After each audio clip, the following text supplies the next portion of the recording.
Moviesucktastic is a podcast about bad movies and the people that love them. But it's more than just a podcast, it's also an online presence. If you want to know more about Moviesucktastic or want to become a part of Moviesucktastic, you can find us on Facebook, you can find us on Twitter at Moviesucktastic, you can find our blog at boothreviews.blogspot.com, or if you want to give your own reviews that we might use on the show, you can go to reviews.moviesucktastic.com and check out our own little lunch.com community for Moviesucktastic.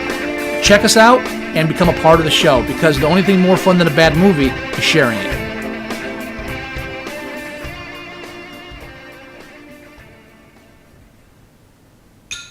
Do you have the papers? The White House has been lying about the Vietnam War for 30 years. What's next? You're talking about exposing government secrets. Is that legal? What is it you think we do here for a living, kid? If we publish this, we could all go to prison. If there's a way to destroy you, Nixon will find it. I'm asking your advice, not your permission.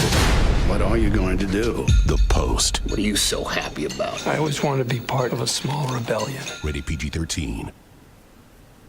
You're listening to Moviesucktastic.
Dude, no! Oh!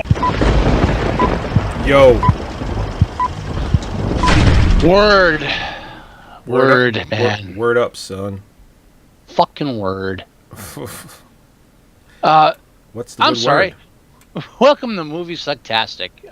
You're catching us in our Oscar mode, so of course we're all just on the verge of despair. I'm actually going to pause the slideshow so you can do your thing. Oh, all right. I told Joey, if you listen to the last episode, I did make a mention that we would be discussing something about women liking films versus men liking films. So I came home today, and here's the problem. My wife listens to the podcast. Okay. And occasionally she goes back, when she can't get new episodes because Joey's been taking his time posting them, she goes back to old episodes. We're up to date, by the way. So. No, we are up to date. No, we're totally up to date. It has nothing to do with that. Okay. But so I come home today. She says, "So I was listening to your Valentine's Day episode." Like, from okay, what? this is like not going to go 7 well. years ago. And I was like, which one is it? The rape episode, or is it the like, full yeah, the frontal? one about films that'll get you laid? Like, oh shit. It's like, first of all, Joey had more right than you. Like, all right. Second of all, you're overestimating women's intelligence? Really? Like, oh shit. Yeah. I was like, and before I can even get the words out, I was joking. She had a list prepared for me of films that will really get you laid. Oh, I can't wait to hear this. And she was like, it's like, you read these to the audience, you tell them I said this, because I can't stay up late tonight because I fucking work. I was like, all right, fine. So I'm going to, she has like post-it notes, like she was like jotting this shit down, like angrily. While she's driving? Probably. So right off she said, first of all, Fifth Element. Fifth Element gets you laid. Yeah. She said, yeah, because he loves her. It's like, yeah, but like, shut up. Fifth Element gets you laid. She said, Joey had Bridget Jones's Diary right.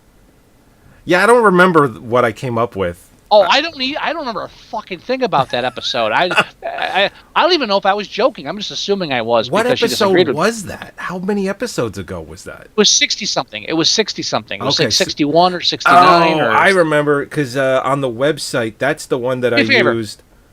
What? Do me a favor. Look up the exact number of the episode while I'm doing this list. And I know what I so- know because on our website we have movie posters that you can click on for the actual episode. The poster I use for that is like some super hot chick in like lingerie with like a Cupid's arrow. That's just totally just sexist type photo. So she said yes. Joey was right about Bridget Jones's Diary because she's a bit chunky in that, and she's insecure, and that makes the girl feel more secure about themselves. So Joey's right. She said, she said, Pretty in Pink, you're dead fucking wrong because that was the worst fucking dress ever at the end, and the whole thing with Ducky like makes them realize that they're not the right person, which in this case is you. She said 16 Candles is a much better choice. Okay. So she says Big. Tom Hanks. And she says, right, with Big. And she said, not because it's child molestation, but because he's an innocent. And actually, anything with a young Tom Hanks in it is guaranteed to get your partner on you. So there's that one. Then she said Die Hard. This, I think she's being a bit biased, but she said Die Hard, definitely. She is a Die Hard fan. Because it's Bruce Willis. Yeah, she loves Die Hard. So I was like, all right. Then she says, why didn't she mention The Princess Bride? And I told her, because I'm fucking tired of The Princess Bride. Everyone's tired of The Princess Bride. It's everybody's favorite fucking film. Right. Why would you bring it up? She said, because that's the most romantic film ever made, and that's guaranteed to get you fucking laid. What did she say? Oh, what was the one she argued against? I think it's one of the ones I said for. And whatever it was, she was like, yeah, the problem with that is if you go to see it with your date, she knows the only reason you're seeing it is because you want to get laid. So you're definitely not going to get laid. Like, all right, now you're playing mind games with me like most women. All right, so it's episode 61. 61, okay. Valentine's Day is upon us. Scott and Joey take a different approach to the much celebrated holiday. We talk about movies that will likely or not likely get you some. She said, you were 100% correct about Gone with the Wind. Fuck yeah. Like, you sit with it. I'm pretty sure. If you could sit through a 4.5 hour movie like that, you deserve to get laid. She was like, she said, Joey's 100% correct. If you sit through that, she loves you. Then she said, Footloose. How come he didn't say Footloose? Jesus Christ. I was like, all right. I guess I'm thinking like a teenage boy where it was okay. She's like, she looks at me in the eyes and goes, I need a hero. I need a hero. I need a hero. I got a feeling tonight it's not me. All right. You ain't getting Braveheart. It's like, how could you forget? How could you bypass Braveheart? Yeah, he gets disemboweled, but he did it for her. It's like, and you get to see bits and pieces with the kilts. So. Then she said Top Gun because there's nothing women love more than homoerotic volleyball, and I can't argue with that. Okay. And then she said, you're gonna think I'm weird for this one. Already out of the gate, and she said Con Air. What? Because Nicolas Cage? He's all Ripley? What? I think that I'm going to chalk that up to Die Hard, where I think that's a bit more personal and not exactly exemplary of all women. Okay. But I know we're going to have a Die Hard Con Air marathon this weekend. Oh, nice. So that's all set. So I'm looking at episode 11. Episode 11 is the full frontal male nudity episode. Oh yeah, all inspired by Men in Love, Women in Love. Women in Love. Yep. Women in Love. Yes. Yeah, because it says here in this very special Valentine's Day episode, you'll hear us shoot off about to live and die in L.A. Eastern Promise. I think I wrote this synopsis. I'm pretty sure that I did. Eastern Promises, The Crying Game, The Piano, The Indian Runner, Bad Lieutenant, The Brown Bunny, and much more. And then this is when we were doing outtakes, or when we had outtakes, because we edited the show ourselves for time. Now we just, whatever we record, we put up. We can give a shit now. Not that we make any mistakes now. We make mistakes, but back then, when we were like really like starting out with this, it would be like, well, let's take that out because I don't like the way that sounds, or let's keep this in and let's move this here. we were editing the show. It was taking as long to edit it as it was to record it. So I have an outtake here. It says, outtake. Scott tells Joey his opening to the show is weak. I don't remember that one. I wonder if you could hear this if I play this. Let me see if you could hear this. We're recording. Can you hear it? Yeah. Yeah, I don't know what movie we'll splice into this one, but... Right. I'm thinking thing. Okay. Yeah, no, well, I'll probably do the montage. Right. But anyway. You introduce. You start. Welcome back to Moviesucktastic, and this is... That's kind of a weak intro, don't you think? Welcome back. Okay. Just welcome back. Okay. If anyone goes to our website and they look through like the first probably 40 episodes, not every single episode has an outtake, but I'd say we got about 8 to 10 outtakes kind of split up amongst those episodes. Some pretty good ones too. Let's see, got one there. I want to see if there's any other really good ones. I remember Scott and Joey talk about how crazy Glenn Beck is. It's a minute long, so I won't play it. But that's an episode. No, play it. I want to hear it. You want to hear it? We're already in this. Yeah.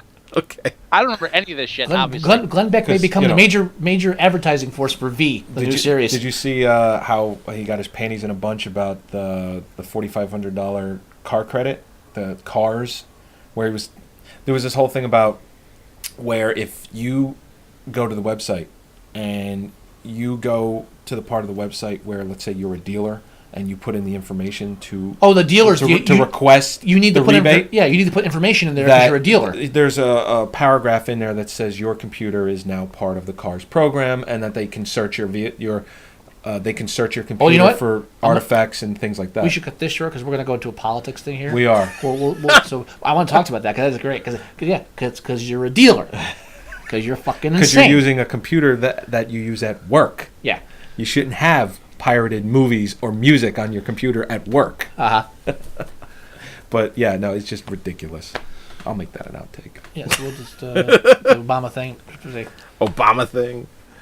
I think we stopped doing outtakes because the wackiest shit is still in the show. Oh, and we found the episode where you mentioned Romper Room. What? Really? Yeah. Yes, and it's actually, I think it was it's an early episode. We were fuck. I gotta find out which episode we were listening to because she almost pulled the car over. She's like, hold on, this because something came up and then I mentioned Romper Room. I was like, wait, this is it. She found it. It's got to be around that because she listened to the old episode. So it's it might be 60 or 59. It's like right around there. Because, okay. And also, I was listening to episode 6. Oh God, is that episode 6? That's the one right before Avatar. Yeah, we actually Christmas we're gonna go see Carol. Avatar. Christmas Carol. Christmas Carol. Yeah, yes. Yeah, Mhm, I'm looking at it. I'm looking at it. Christmas Carol. Yeah, and it was one of the first episodes that you can actually hear us talk. Yeah. We got the sound figured out. I think you mentioned this last week because this was wasn't that the episode that you said last week that you're the one that came up with the idea to do the Oscar show. Did I mention it last week? Yeah. That, all right. I'm repeating myself then. Yeah, that was the episode where I said, "Hey, I got a great idea. We should record ourselves watching the Oscars and like talk about it." And that's and right because I said it's so possible you might have the video for that on your old laptop. I got to look it up. I still have the old laptop. And it was also the episode where we said, so this is officially the we're fucking done with the Oscars episode, right? Yeah. Oh, yeah. Young Scott, if only you knew. So here we are reviewing the Oscars films for 2018, and we're on our last Best Picture Oscar. That's right. And this is The Post. This is The Post. I'm not done. I'm not done with outtakes. I'm not going to play. I'm not going to play anymore unless I see something that really tickles me. But dude, you have a whole "Drag Me to Hell" rant, which for the life of me, I don't know why we just didn't keep it in the episode. It's an 8-minute rant. We were still figuring out what the show was about. Yeah. I mean, it's got to stay as an outtake. I could, put that back in the show somehow. Well, let's do this. Let's try to get The Post done quickly, Not that we're rushing it, but there's not much to say about it. I don't think. No, I don't think But so. but let's try to play that at the end. I want to hear it. The whole rant? It's 8 minutes. Well, we can stop it if it gets boring. We'll find out. We'll wade into it. Okay. I remember But what let's- some of that rant was about. It was about how Sam Raimi might not like fat people. Oh no, I definitely remember what it was about because I Yeah. know the only problem I have with that film was that aspect of it, and so I know what the rant is. I just don't remember it. Okay. But anyway, we're finally on our last episode reviewing the Best Picture nominees for 2018. We have done. I'm just going to rattle off real quickly. We have done Call Me by Your Name. Yes. These are previous episodes. Darkest Hour, Dunkirk, Get Out, Lady Bird, Phantom Thread, Shape of Water, Three Billboards, and now we are finally doing the last one, The Post. We didn't plan on this being the last episode. If we planned this better, this episode would be Get Out, Three Billboards, or probably Yeah. But Shape of Water, to be honest. but we're not reviewing the weakest film of them all, which was Lady Bird. Correct.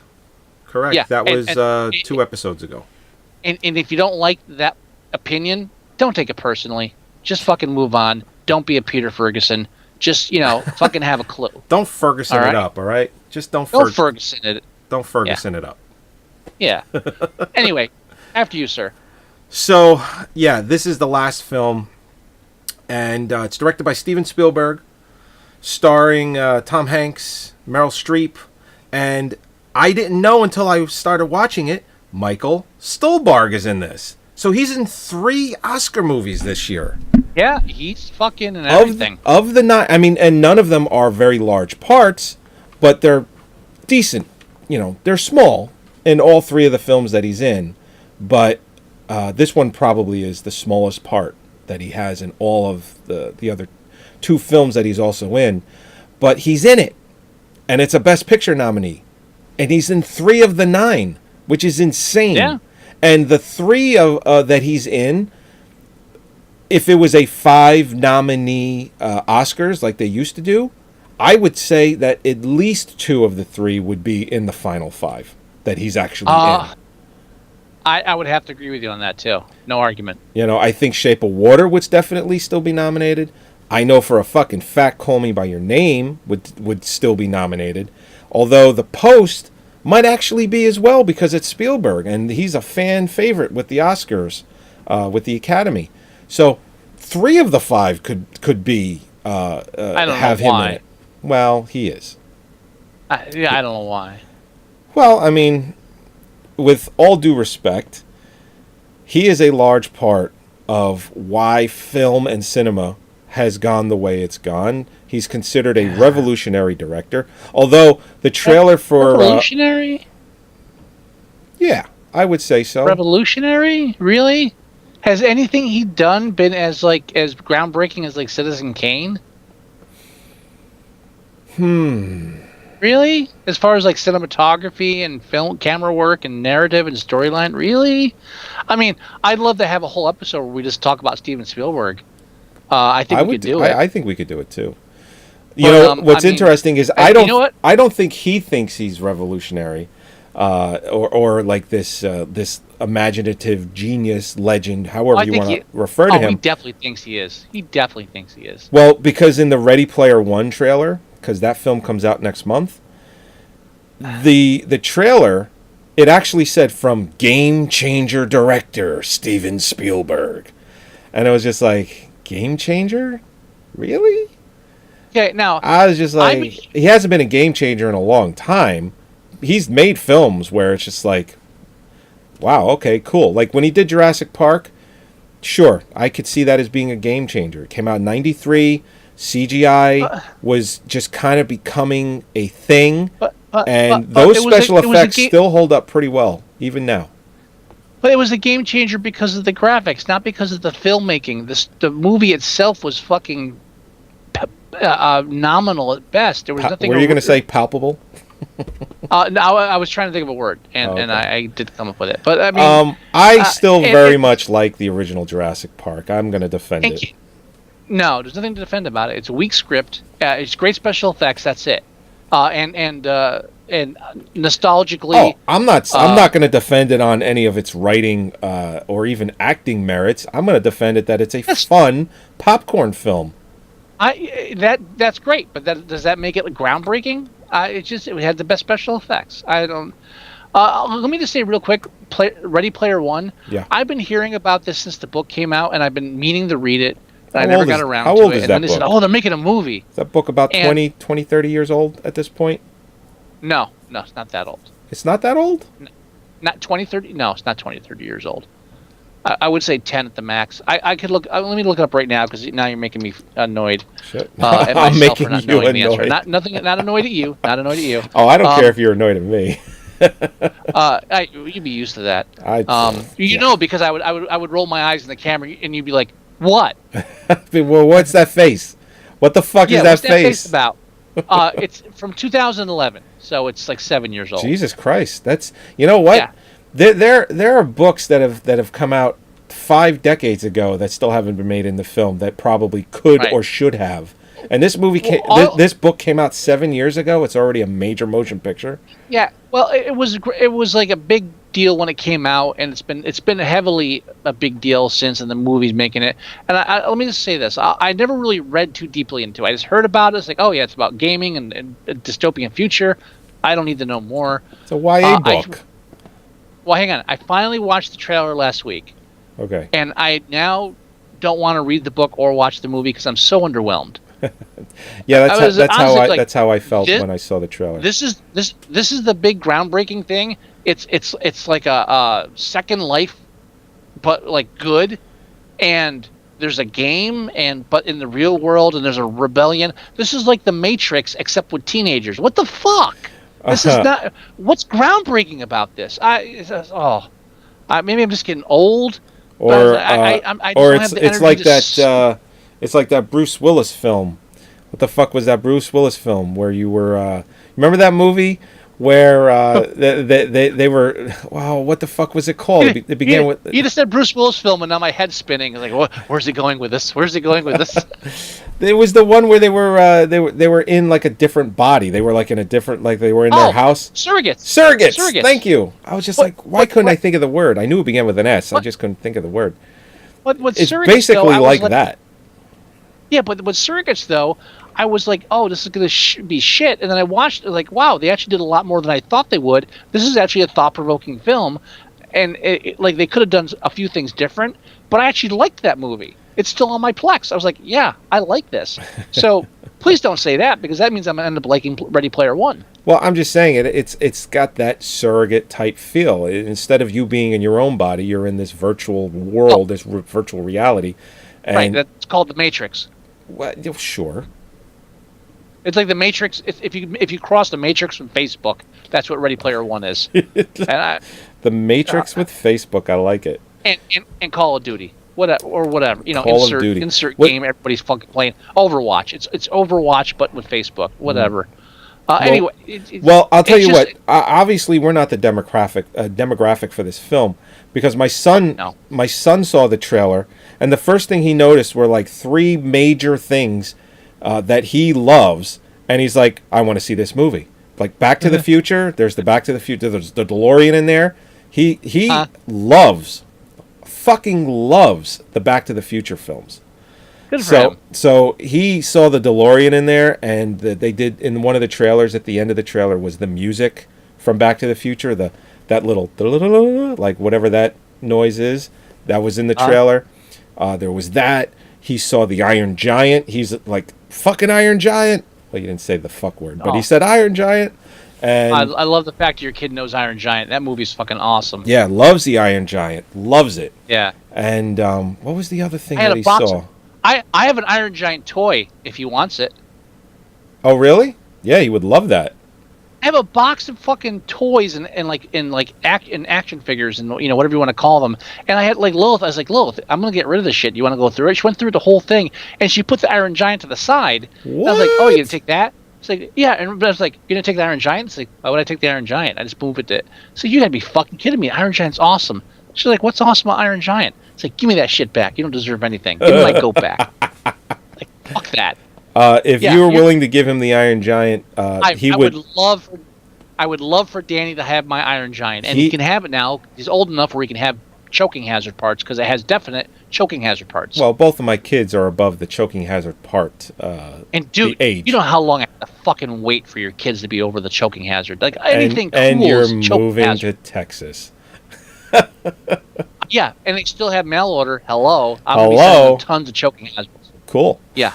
Tell them Uncle Scott will be sending choking hazards on a regular basis. Don't worry about that. Yeah, he will. He will go ape shit if you give him anything that's Iron Giant. He loves the Iron Giant. It's actually in a box behind me somewhere. It's his. It's his. Trust me. Awesome. Does he want a boxing nun? I'll give him a boxing nun. I don't know if he'd understand that. I'm just gonna give you a whole box of fucking toys, and if they don't understand it, they'll eventually they will. Yeah. Okay. Or and if they don't understand it, you play with it. I'm cool with that. Okay, cool. I'm moving to Texas. I don't give a shit. Anyway, let's get on to the post. Yeah. I can't remember the third thing, but he wants to see it. So we're obviously not the demographic. My children are. Yeah. I can't lose these. The post. The Post. All right, so the post is about the whole debacle with the Pentagon Papers. Yeah, the Pentagon Papers, which I think was the original title of this movie, and they changed it to The Post. Actually, no, the original title was The Post, and then at some point they changed it to The Papers, and then they ended up changing it back to The Post. Oh, okay. I thought it was like I forget. I thought it was Pentagon Papers. Was one of the, maybe that was like the code name at some point. Well, but yeah, I don't know why they changed it from The Post to The Papers, but they ended up changing it back. Okay. I mean, it's obviously about the Pentagon Papers and the Washington Post printing all of that information. It was hundreds of pages of these secret files. So and secret files about the Vietnam War and how and prolonging it and just all this nonsense. Here's what I want to say. In earlier episodes when we talked about The Post, I was very blasé and I was like, it's another one of these films. I don't want to see it, what have you, blah, blah, blah, blah. And I blame a lot of that on the fact that we're all dealing with overload from the political ramifications of the last couple of years. Yeah.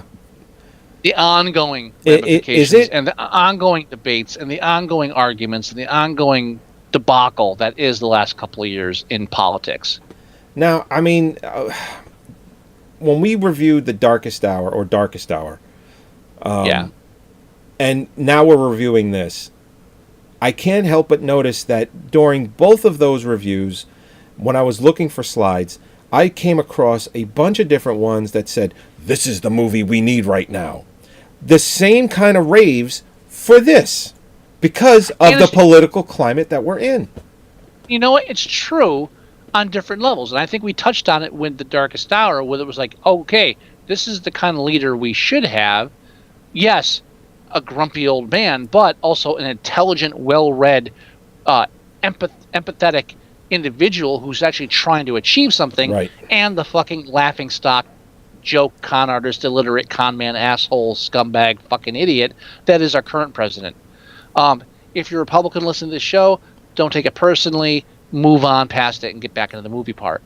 Now, for The Post, I knew what it was about vaguely. I was like, whatever. So, but getting back into it, the film kind of sparked me because I got into it, and it's just one of those films where as I'm watching it, I'm like looking up online. I'm like, all right, let me refresh my memory on the Pentagon Papers. Let's look at this. And every now and then they would mention a name. It's like, oh, that name.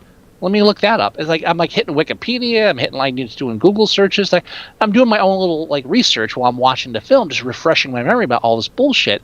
And it's a great. I mean, this film is real. This film does deserve to get Best Picture, because I think we talk about what's Best Picture quality, and either a film is cinematically superior, where it's groundbreaking, or it just does it's a perfection of art. But there's also cinema that is socially or politically relevant for the time, and The Post is just like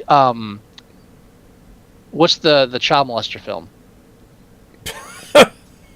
I'm on my second gin. I'm on my second Yeah, but I'm supposed to just I have these child molester films, and it's either this one, or this one, Scott. You know which newspaper child molester film I'm talking about. Oh, you're talking about Spotlight. See, I say these things because I know you're going to pick up on it. So, yeah, But Spotlight. It's just like Spotlight. I got to defend myself a little bit. It's like I just don't know child molester films. I'm sorry. Yes, you do. No, I don't. So anyway, Spotlight. Yes. Is it just me? The Spotlight. I mean, and I was a bit nitpicky about Spotlight too. It's like, we know about this shit, but the whole point, of the Post coming out now isn't just okay. This is a period of time where about the Washington Post covering something. This film kind of illustrates the entire point that the media. The news media, or what they call now MSM, like it's a boogie. We need boogeymen where there are no boogeymen. Right. And right now the MSM, the mainstream media, the MSM, is the boogeyman. And the Post is a reminder that we as a country have a long, long history of the government lying to us, flat out. And we're talking the Watergate, we're talking the Pentagon Papers, take your fucking pick. And in all of these cases, the only reason we know at this point in time that the government was lying to us was because of the news media doing their fucking job. Yeah. This film and holding the government, the White House, the president, commander-in-chief accountable for this shit. And not even the president. The Pentagon Papers showed that the previous 4 presidents in a row had systematically lied to the American people about the Vietnam War and had covered up and had lied about their involvement and their intentions with the Vietnam War. The war that they were trying to, and they specifically to sell it to the people because they knew it wasn't defendable and it wasn't popular. So they lied to American people. There are parts of the Post that were actually very emotional. You're dealing, and this is like a rich white people film on the surface, where you're like, oh, rich, it's a totally white person film. But then again, it's because it's historical, and let's be fair, the last 50, 100 years or so, white people, all right, since the beginning of America, white people have pretty much run the show. So when you're talking about elitists in America running things, it's going to be white people. So, all right, it's not Black Panther. My stepdaughter, by the way, went to see Black Panther tonight, so I'm going to see if she was beaten up by people for being white. That's okay. You catch that shit? What the fuck's up with that? Yeah, it's like white people. It's like right-wing white people can't handle a film about a black person making a lot of money. They got to start making shit up. Oh yeah, they attacked us at the theater. Yeah, people went to see a comic book film when they attacked you. This isn't Malcolm X. Shut the fuck up. I don't even know what the fuck's going on anymore in this country. I'm sure they didn't antagonize it. But I mean, how did you handle the Post? I mean, I told you the next day. It's like after that I was going to go to sleep, but I ended up watching All the President's Men because I was really psyched about this whole this whole idea about journalism striking for the people against the evil government, and I enjoyed this film. Real brief. Okay. I know I asked you that, but let me just say, the end. By the way, the Post, they have scenes of the outside of the White House, and they have Nixon talking on his phone. Oh yeah. Those are all actual recordings of Nixon from his tapes. I knew that. Well, it's the audience I'm telling, not you per se. It's okay. Yeah, no, I'm just saying. You knew that. When they were using that stuff, I was actually really happy. I was like, wow, this is cool. Yeah, it's like none of it's just it's not fake news. It's fucking his recordings. And I love it. If you let them in, if you let them in, then no photographers, no one from the paper. If you let them in, I will fire you. and who the fuck does that sound like? But it's not fair to compare Trump to Nixon because Nixon was actually smart. That's true. He would have finished his presidency had it not been for Watergate. Had it not been because of what happened with the Washington Post. You can't say that because who knows what else would have happened after that. That's kind of a weird prediction. That is true. You never know. But the Post ends with the Watergate break-in. They kind of say we uncovered all these other lies and it bled into this. And at the minute that happens, shit, you know what? I've never watched All the President's Men from beginning to end. I'm doing that tonight. I didn't get to bed till like 1 in the morning. I was like, fuck, I'm watching this now. And it's just it ignited the spark of relevancy in me of this whole thing, the politics of what's going on now, and this entire push by the current party that's in power to try to tell us that the liars are the media, and history has nothing to say but the opposite. Oh, fucking absolutely. But that goes back to nail that home. That just goes all the way back to just from the first accountable time that a news source has reported on anything. We're talking hundreds of years.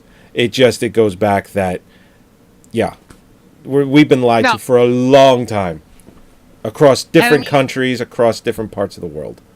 You can nitpick certain parts. You can go back to like the yellow journalism with Hearst, and you can say you can even go to extremes and say, oh, what about the National Enquirer, their news media, but like it's become so polarized because the only media we're willing to attack is the media that's reporting shit we don't like, and the only difference is I can't get that far. I'm gonna backtrack. I'm not gonna get that. But anyway, how did you react to the film? Well, it took me 3 times to watch it because, trying to watch 2 movies a week, and I know that doesn't sound like a lot to a lot of people, but at least for me, and I think a lot of kids, you kids out there, shut the fuck up and listen. And I think for Scott as well, it's not easy to cram in 2 movies a week. 2 movies that you are watching on purpose to review. I mean, you just flip through the channels, it's easier that way. But, I mean, we have jobs. I've been working at night, and I've been working on the side for my office doing like things and it's hard.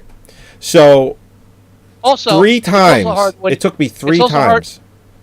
It's also hard when like you have a loved one that you want to spend time with, and Right. they don't want to watch these fucking films. Yes. Yeah, I mean, all right, yeah, I've got 4 hours between when I get home from work and like when we go to bed, and so we can watch the films I want to watch, or we can continue on our marathon of Hell's Kitchen because that's what my wife's into. Right. Which one are you going to do? Well, occasionally I'll force her to watch a film I like, but usually it's going to be Hell's Kitchen. We're on season 5, by the way. We're almost done. I'm rooting for Danny. I mean, yeah, right now my wife is on this Office kick, the one with Steve Carell. There's like really the American version? Has she seen the British version? No, that was only on for 2 seasons, 12 episodes. Yeah, but you know what? Has she seen the British version? No, I mean she loves Ricky Gervais. I'm sure she would watch it. Please have her at least. How far are you into The Office? The American one? It's Yeah. like season 7. It's almost done. All right. When that finishes, please tell her to go back. Please make her go back and watch the British one. Okay. All right. I honestly feel that that Parks and Recreation is a better reboot of The Office than the American Office was. And I love Steve Carell. Don't get me wrong. And I think a lot of people don't give The Office as much credit as it deserves. That is actually a very good, the American version of The Office. I think that it's a very good show. Yes, I really do feel that it's a very good show. Hey, what? Maybe I'll go back and watch season 1 because honestly, I watched the first episode against the first British episode, and I had the same problem I always do. Yeah, it's a pale in comparison, but maybe no, they build on something really good, and they do a really good job with it. I'm thinking after they're done emulating the first season of the first British show, they gel on what's making the show work, and they go beyond it. That's why Parks and Recreation is kind of lame the first season, and then it really picks up afterwards. Yeah, and I think The Office is exactly the same way. I will have to tell Mare what I said, but also tell her that I will go back and give the American version another shot. Yeah, at least yes, absolutely. At least get through season 1 and start watching season 2 and on. Okay. All right, The Post. Okay, The Post. It took me 3 times to watch this fucking thing. And even though I enjoyed the film, I fell asleep twice. And I don't know if it's because the way the movie is paced, and again, I know I've said that a lot lately. I think the movie is actually very well paced. I don't know if it's because it was so dialogue driven, or if it was maybe the music, or whenever they do any of the shots of the newspaper being made, that it kind of lullabied me to sleep. Because I get that sometimes. There's a show that I watch called How It's Made, and it's very kind of monotone as far as what Yeah. Years ago, I remember watching that show. I fall asleep every single time. I love the show. I love watching shit get made, but it puts me to sleep because it's so soothing. It just every fucking if I have problems going to sleep, just put me in front of that show and I will be asleep. That's one of those shows where, like, the first time I saw it, I was like, wow, yeah. I have no idea how they make those things that they put in parking meters. I want to see this for an hour. And then fast forward 6 episodes later, yeah, that's how they make a sousaphone. There's an assembly line, they bend metal. What the fuck? Who cares? It's just like, it's captivating at first, but then after a steady diet of it for a week, you're like, yeah, I'm done. And that's the problem with, like, how we watch films, like television shows. Like, we're binge watchers now. We don't watch 1 episode a week or 1 episode, like, every couple of weeks. We watch 5 episodes in a fucking day. Well, yeah, that's true. Like, shit that used to entertain on a weekly basis, like, just lumped together. So let's watch 12 episodes in a row. Oh fuck, just kill me. It's just it's weird. Yeah, it's like shit I used to love. I don't like as much anymore, only because I can't watch it periodically. I've got to watch fucking 8 of them. I still like How It's Made, but I know what you're saying. Absolutely. Well, again, I'm not saying it's a bad show or anything. I'm just saying you reach a saturation point where, like, I don't give a fuck how it's made. I just want to use it. But that's me. So anyway, it took me 3 times to watch this. I fell asleep twice. Finally finished watching it last night. And me not being as political as you, but knowing the history of what is going on here. And sir? What? You're better off. I'm going to agree with you on that. Yeah, because for my own sanity, I think I have to be. I agree. But even though I knew the history, even vaguely, of what's going on in this film, I've still found it intriguing. I still found it just so intoxicating of what transpired during that time period and why and how. And I was completely fascinated by everything that was going on in the film and how it was put together. And I thought Tom Hanks' performance was awesome. The fact that he's not nominated for a Best Actor, I think, is a shame. Because I think, for the most part, when you get Tom Hanks in a movie, you get Tom Hanks. With this, he's actually trying to act like somebody else. And he's not being, for the most part, Tom Hanks. And I really liked that. I thought Meryl Streep was just being Meryl Streep. She wasn't doing anything out of the ordinary. She wasn't doing anything to where I felt that she should have been nominated for an Oscar. Not that her performance is bad in any way. It's not. No, I'm just saying, if you look at her resume of roles, she has such a wide range as an actress that I thought that this here, the performance was good, but as far as what she's done previously, I didn't think this is one of her strongest. I'm not saying it's a bad performance. I'm not saying it's a bad performance at all. I'm just saying that if you look at her resume, if you just look at her wide range of work, it's fucking impressive. And this, yeah, but you can't do that. You can't say, oh, you've done better, so you don't deserve an Oscar for this because you did a good performance, but it's not your best. I think it's a bit unfair. I also would say that Tom Hanks has a what is going on with your internet? What? Your internet's going fucking kablooey, dude. Don't fucking start with me. Let me close my IMDb. Here, is that better? We got a little bit more reception now. Just a hair. It's better. I'm not downloading anything. It So, does- wait, that's open? That's going to suck shit out.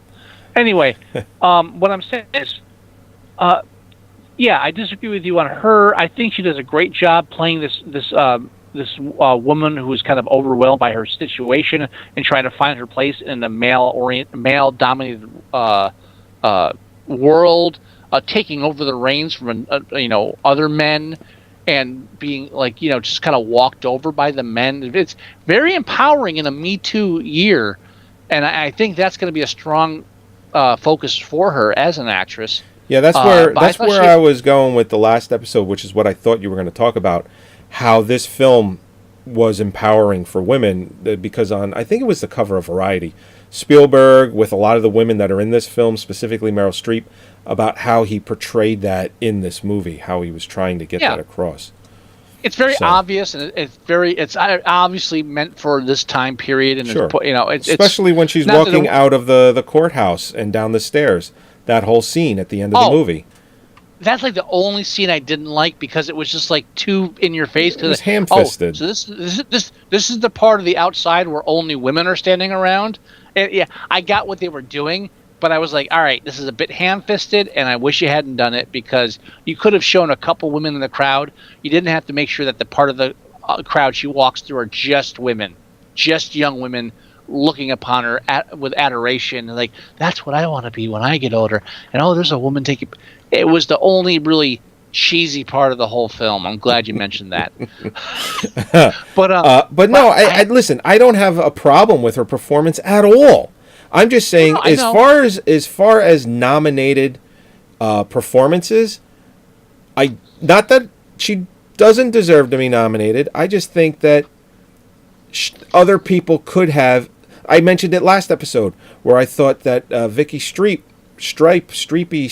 whatever her name is, from Phantom Thread, should have been nominated.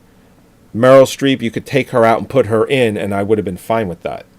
Well, let's tell you what. Let's briefly, and let me just backtrack real quick. When you talk about Tom Hanks, finally playing a character that's not him, I have to. I'm not saying that that's every Tom Hanks character. I'm saying that's what it's been like lately.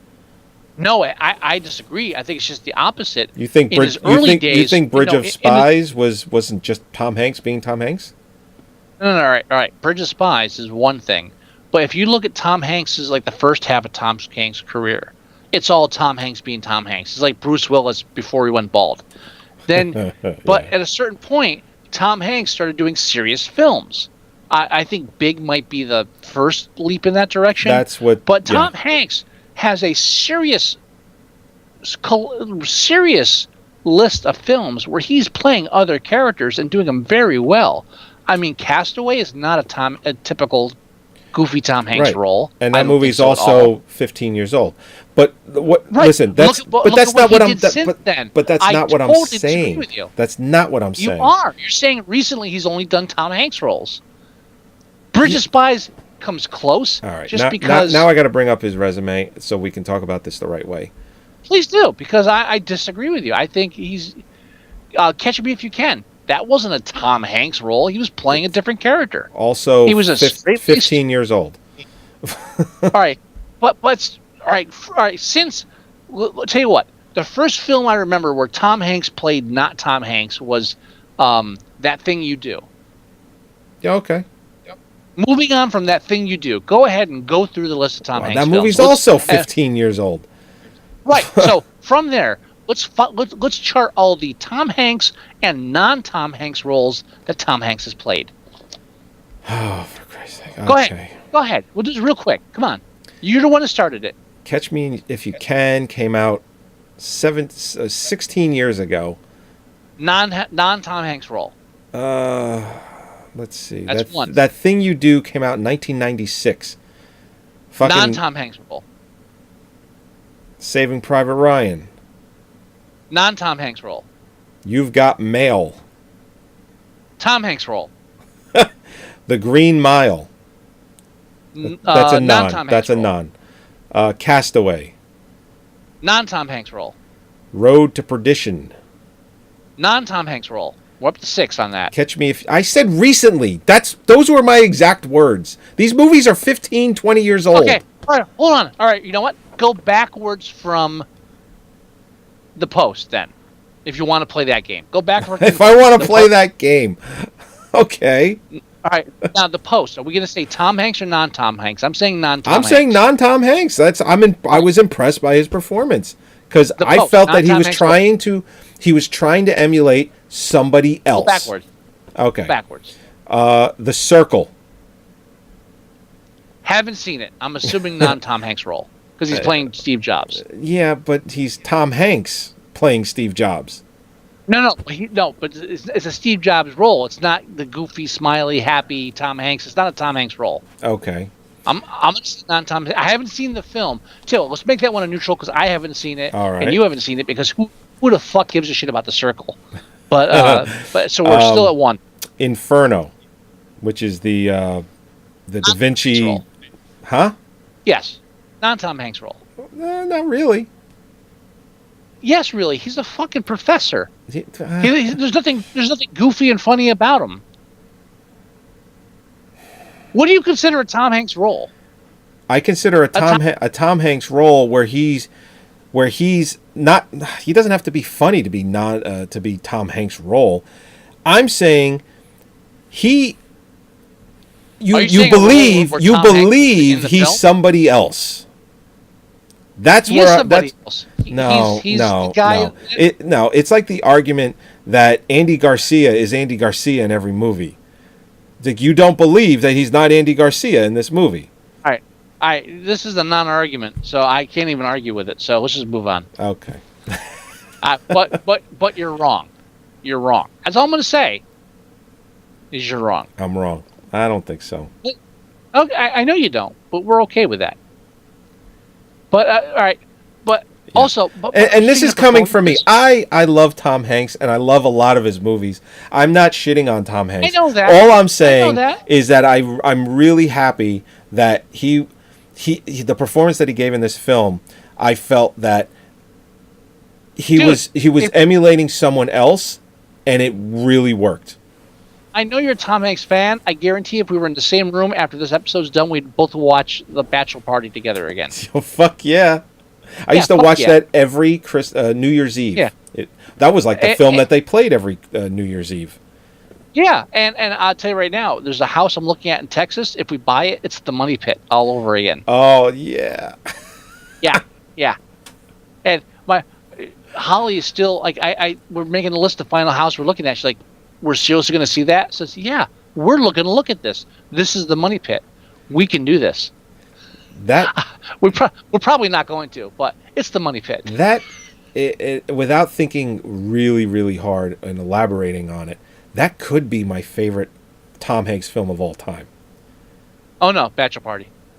I love Bachelor Party, but the Money Pit, there's just so many parts of that film that I love. You know what film is growing on me year by year? Which one? Joe versus the Volcano. I fucking love. I should kill you.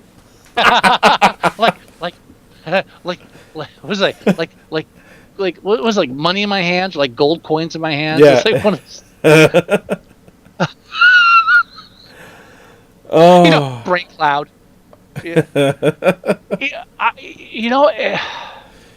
I love Joe versus the Volcano. I really do love that film. And that was a film that was panned by critics.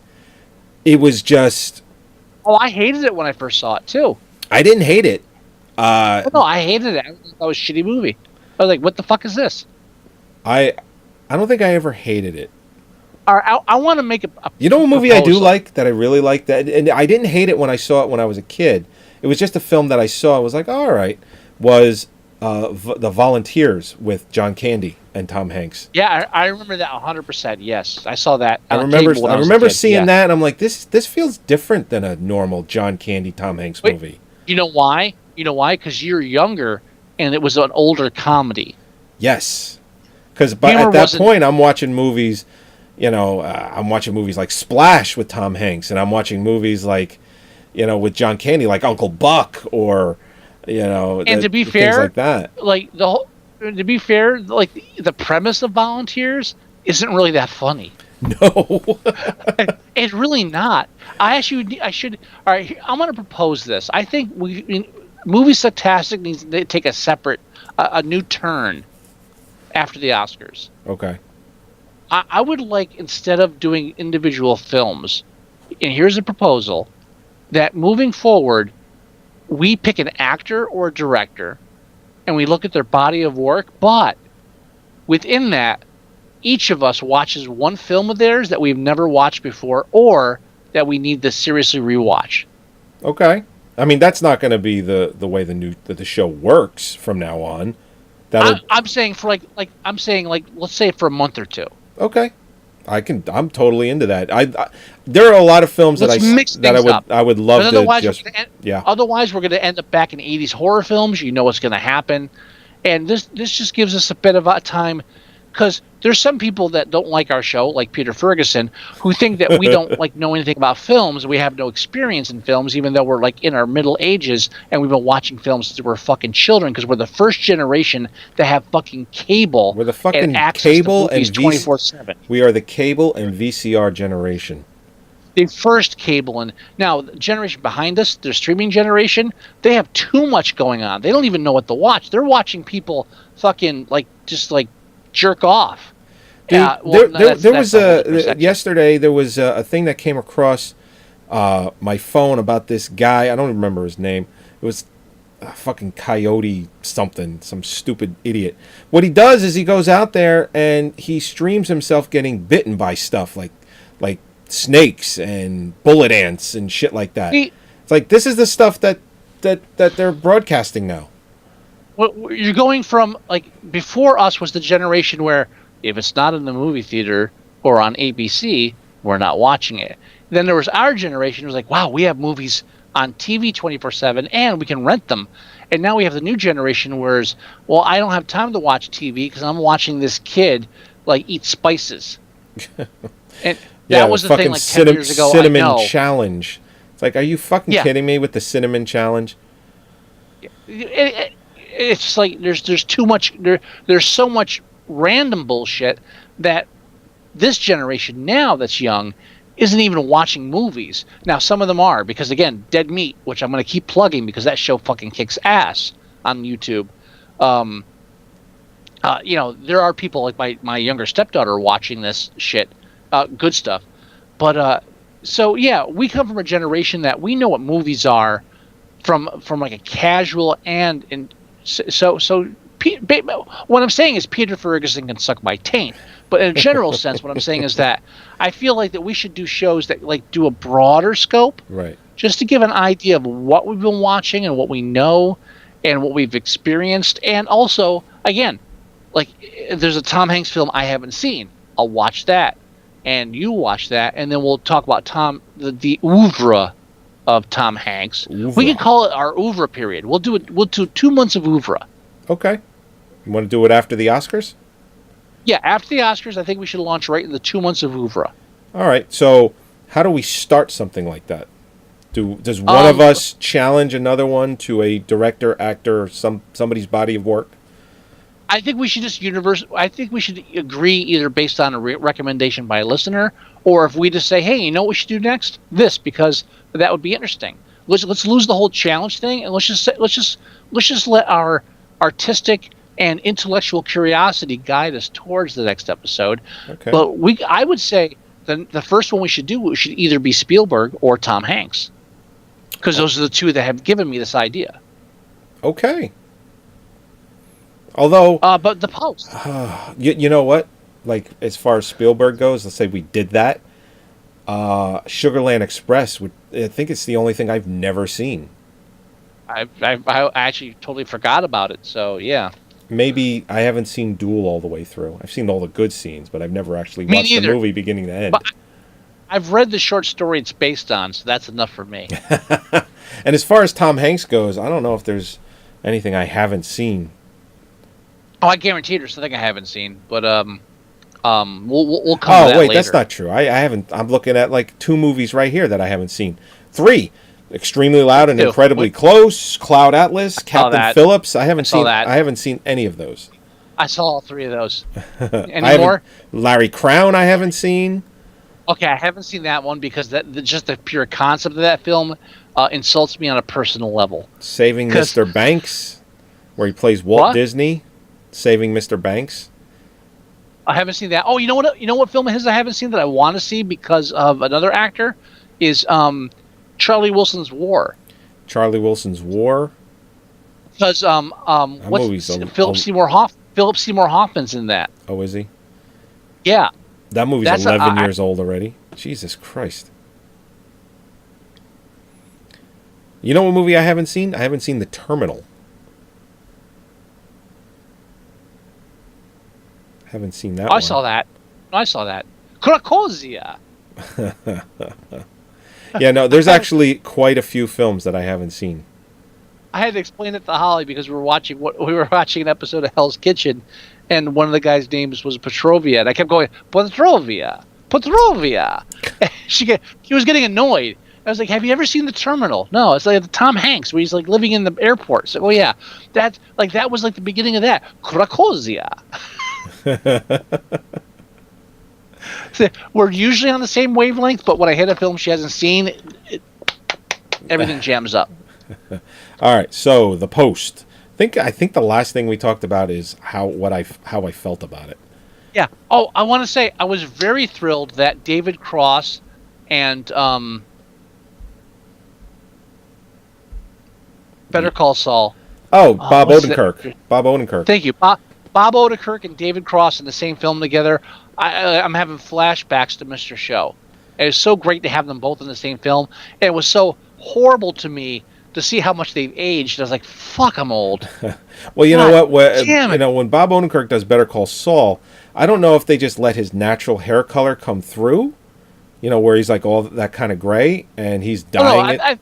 He's dyeing it a lot for Better Call Saul, but I think they made them both older in the film than they actually are. I think so. But not by much. Well, because what's his face? Who's the one actor? The guy that played. He's in the very beginning of the film. He was in the very beginning of the film. He was on the plane. He was talking to that guy Daniel. Daniel something. Yeah, he Right. plays that character. Well, yeah, but it's Bruce Greenwood. Greenwood. If anyone knows him, he's been in a ton of shit. I mean, he's been in the Star Trek. He played Pike in Star Trek, the reboot of Star Pike. Trek. Yeah, There you go. he was Not in a reboot. Right. He was in 13 Days. He was in.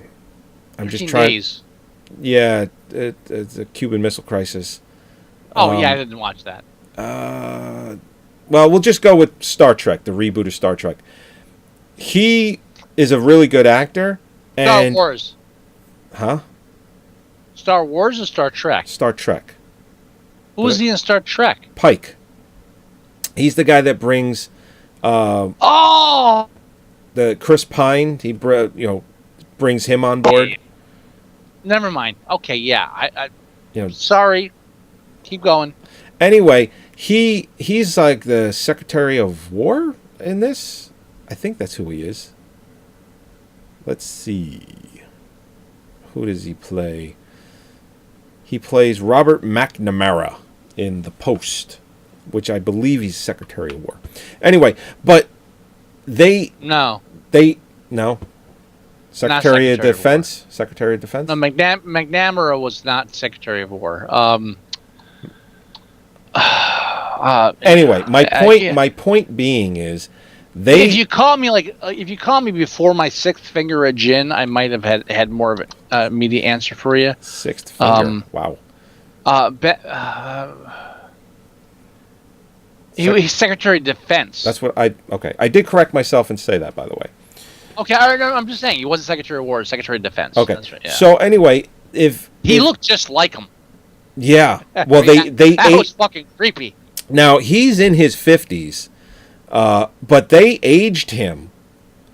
They aged him for this role. There's a couple of slides that I have of him, and you could see up close. You could see the makeup work that they did because he's not. He doesn't have like the kind of wrinkles that they gave him for the movie. But yeah, it just they definitely aged Bob Odenkirk and David Cross a little bit, but they didn't age them as much as they did Bruce Greenwood. Because Bruce Greenwood he's pretty youthful for like almost like a 60-year-old guy. Right. Alison Brie. Oh yeah, that's right. She's in that TV show, the one on Netflix, the Glow. She plays one of the glamorous ladies of wrestling. That's what the Gino, one. you listening? Yeah. Right. And Mark Maron is he's the guy that's promoting all of that. It's actually not a bad show. I just don't have time for a show like that right now. No, like I've said, actually, a mutual friend of the show, Gerard Way. Okay. I was talking to him. They're How doing. How is Gerard these days? I haven't talked to him in a while. He's doing well. He just got back from Canada because Netflix is doing the Umbrella Academy. Yep. Yeah, and we were just talking about again how you and I have talked about repeatedly how all the real talent in writing and stuff has been fleeing Hollywood and going towards the like streaming video and cable because they just have more flexibility because of the lower budgets and the longer like time the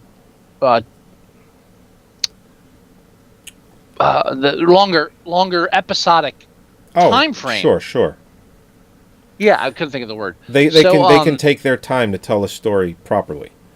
Yeah, they don't have to cram it into an hour and 45 minutes and try to get a maximum audience. They can aim for a specific audience and do it right and do it over like 6-8 episodes.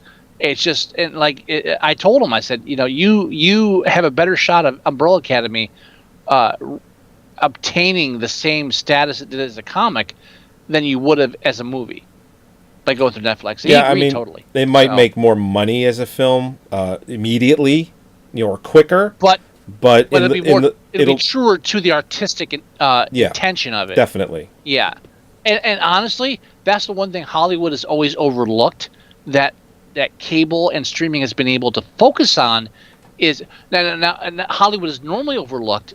Marvel Studios has honed in on that and done a great job.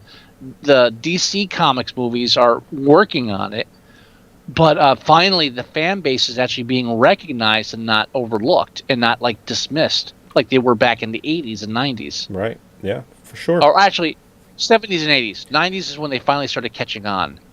But no, I don't think so. I think late 90s. Yeah. If okay, you can say 90s because it is the late 90s. What year Spider-Man 2002. I mean, even X-Men came out in 2000. So, I mean, I'll give you late 90s. Because, that stuff 90s. is in development. When did Blade come out? Blade came out in 98 or 99. 98. 98 or 99. That's why.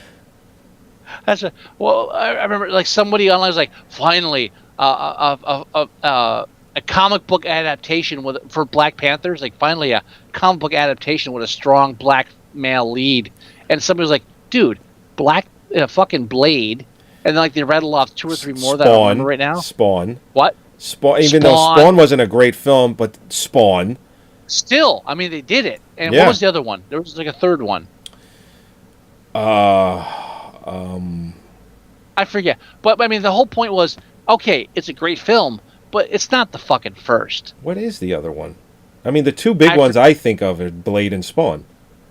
There was a third one in that mix that like I totally overlooked until someone mentioned it, and so that's why you could understand where people were like, "Oh yeah, Black Panther, first strong black comic book." And like, no, dude, no, not even close.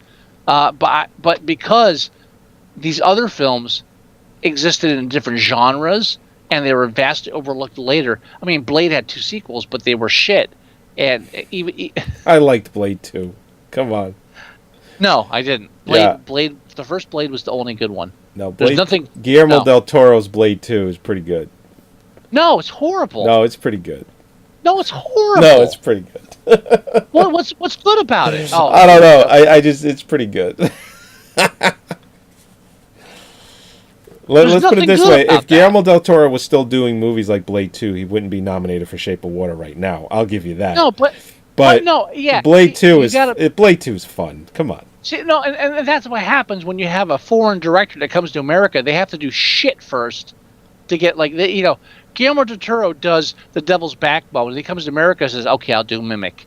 Yeah, that's fucking John Woo. John Woo came to America and he had to do fucking Hard Target. Hard Target. Yeah, it's the fucking it's what Born on the Bayou. Crouching Tiger, Hidden Dragon. Yeah. Come to America. All right, you're doing the Hulk film. I'm what? Ang. You're doing the Hulk film. But I don't want to do the Hulk film. Yeah. How about if we give you this much money? Okay, I'll do the Hulk film. Who's the other Hong Kong director? You got John Woo, Ang Lee. No. Jet Li's an actor. No, there's another director. Chewie Hark. Ang. He comes to America. Ang Lee. Ang Lee was that. I never said Jet Li. Yeah, Chewie Hark. He comes to America and says, "Yeah, you're well respected as a big director. In this country, you're going to do the next Jean-Claude Van Damme film." Say, what? Are you fucking kidding me? No, yeah, you're doing it. It's like, fine. It's the rite of passage for like foreign directors that come to this country. Which Van Damme film did he do? Did he do Double Impact? I forget which. No, it wasn't. It was. Was it Death Warrant? Was it Death Warrant? No, I want to say it was like Double Impact or something. No, Chewie Hark. I'm pretty sure the first one was the one with Rob Schneider in it. I gotta look it up now. There was a period of time where Rob Schneider was in movies. We're like, how the fuck did he get in this movie? Like he did Demolition Man with Stallone. No, not Demolition Man. Judge Dredd with Stallone. It's like fucking Rob Schneider, really? he's the comic relief. Chewie Hark. I gotta find this producer. I gotta find him as director, because that's where the truth is gonna lie. I'm fucking dying to know because I don't remember. Oh, Double Team. Is that the one with? Wait, that's the one with Dennis Rodman. Yes. Oh, and that's the one with Dennis Hark's Rodman. That's Dennis Rodman, Jean-Claude Van Damme, and a very young, very untalented. What's his name? The stand-up comic. Dane Cook. Dane Cook. Holy shit! Is Dane Cook in that film? Yes, and that's where he's doing his best Jim Carrey impersonation throughout the film, and it's just like yuck. All right, I'm gonna say right now, Double Team. I saw in a theater. Oh God. I know. I'm telling you, I saw it in the theater. It might have been for free, but I guarantee I saw it in a theater. Even if it was for free, the pain lasts forever. Yeah. No, that was his first American film, and his second American film was Knockoff. Oh, Knockoff. Which has Rob Schneider. So I was almost right. Well, the comic relief was Dane Cook instead of Rob Schneider, but yeah, you were almost right. Oh no, I remember the John Panette was in that though. He was in. Yes, he was in that. Double Impact. He played one of the monks. Double Team. He was in Double Team. Yeah, Double Team I'm talking about. Yes. But I don't remember him, and I don't remember Dane Cook in Double Team because Dane Cook was just as untalented but unknown back then. Very unknown. He wasn't selling out stadiums. Right, and with his shitty comedy. But he was just as talented in Double Team as he was when he became popular. Yeah. And that's why I don't care if our show is not accepted by the mass population because Dane Cook was, and that's one fucking unentertaining son of a bitch. One of my favorite scenes. One of my favorite scenes in the film Step Brothers. I know you don't like the film. I bet you Peter Ferguson loves Dane Cook. I bet he does. But in Step Brothers, there's the scene where John C. Reilly and Will Ferrell, they're at the house. Dude, Step Brothers. I actually deleted it from my Plex. Oh, that's a shame. I was like, I'm never gonna watch this shit again. There was like one funny moment in the whole fucking film. I'm done. No, that's a really funny film. It's not. I think you need to undelete it and revisit it. You've only seen it once. You should watch it again. Not. Once was enough. I think you should watch it again. Well, anyway, the scene is where Will Ferrell's little brother, comes to town, and he's a real dick. He's a huge fucking dick. And he's leaving, and he's calling to his wife, and he's in the car with his dick children, and his wife hates him, but she's too weak to like let him know it. And he's in the car, he just drives up real fast, comes to a screeching halt. He goes, "Babe, Dane Cook, pay-per-view, 20 minutes, let's go!" But what my point is that tells you everything you need to know about Dane Cook in a single scene in a movie that he's not in.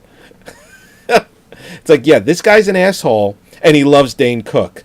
Case closed.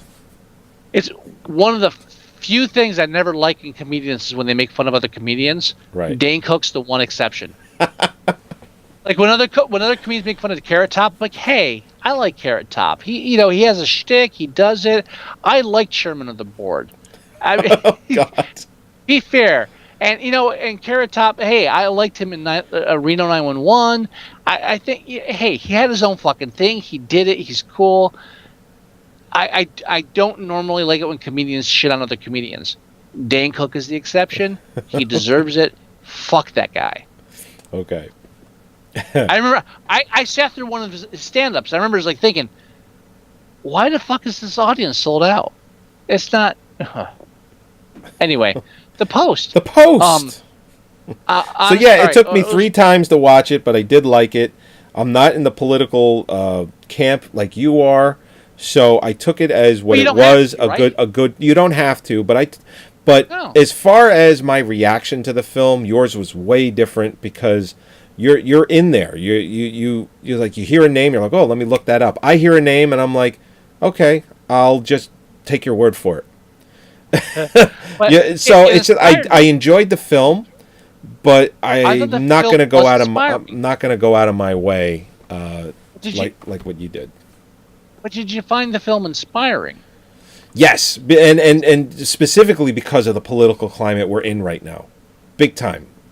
It did make me realize it's just with all the fucking fake news and people calling other people snowflakes and now triggered being a word that's used and there's I'll tell you something. There's been a lot of videos that have been posted since the shooting in Florida just recently, where the 17 kids, they died needlessly. And somebody, and some of these are my family because they just can't help themselves. But somebody had posted a video about a person talking into the camera about certain things and talking about gun control and things and you could tell that even though they didn't go too deep into gun control, that they voted for Trump. Okay, and that's their choice. It's not a good choice, but that was their choice. But the thing where I'm going with it is, they're going on and on and on about how kids today they're too sensitive and they can't handle constructive criticism, and God forbid they tell someone about this person is doing something weird because they don't want to hurt their feelings, and they basically are blaming kids. This person was blaming kids why the shooting happened, because God forbid that they see something and then say something because they don't want to hurt anyone's feelings. He's making all of these points, and I'm just watching this video and I'm just saying, all right, he's not right on a lot of these, but this is his opinion, whatever. Then he starts starts using the word snowflake, and then that's when he lost me. When I thought that maybe there was that little bit of credibility. It's like as soon as he starts with the snowflake bullshit, I don't know why that bothers me as much as it does, but it does. I know why. So it just, as soon as he started spouting that shit off, it's just like, really? Do we really got to do that? It's just one of those words where it's it wrongfully describes not only a generation, but also someone's political beliefs. I don't. So yes, the film did inspire me, specifically because of the political climate that we're in, and how absurd this presidency is. But yes. I mean, you elaborated more than I did because you are more political than I am. Yeah, but not to my benefit. I'll say that. But I mean, yeah, I guess so. So I think the post where it lacks, say, excitement because it's just another film about past events and blah blah blah. Like I was bitching about at previous episodes, I think it makes up for irrelevancy and execution. Okay. So real brief, since this film completes our best picture and simultaneously completes some other ones, let's just talk real quick. We're going to spend too much time on it. Okay. On our thoughts for best picture. Okay. Obviously, we're going to be doing the Oscars live. I mean, I'll have enough time returning from Texas to comb my hair, and then we'll be able to do it. Yeah, and we also fill out a ballot and keep score throughout the show. Yes, watch out. I'll be filling out in Texas, so it'll be bigger than yours. Well, you could fill it out here before you go for Texas. No, I want to fill it out in Texas because it'll be bigger. Because everything is bigger in Texas. Yes, you've heard that too, I've heard right? that, and I want you to confirm it when you go there. I'm going to. So right now, just best picture. We just finished the post. We finished all 9 films that are nominated for best picture. Just an overview from you. What are you feeling strongly about after what we've seen personally? Do you want my opinion of what I enjoyed or what I think they're actually going to give Best Picture? Either. Okay, so as far as what I think they're going to give Best Picture, I still, after watching all 9 films, I think it's going to be Dunkirk. I think Dunkirk walks away with Best Picture. Another war film, really? Yeah, absolutely. Oh, and not only that, not only that. I mean, I'm not arguing that. No, I know, but and that's what I feel that they are going to give it to. I also think they are going to give Christopher Nolan Best Director. I don't think they're going to split this year, even though I think Guillermo del Toro could cause the split for picture and director. What I would want to win Best Picture is Shape of Water. I would absolutely be just elated if The Shape of Water won Best Picture. All right. I'm gonna say, what I would love, which would make me the happiest in my life, to win would be 3 Billboards. Okay, that's a good choice. I don't think it has a chance in hell. I don't think it does either. No, but that would make me the happiest.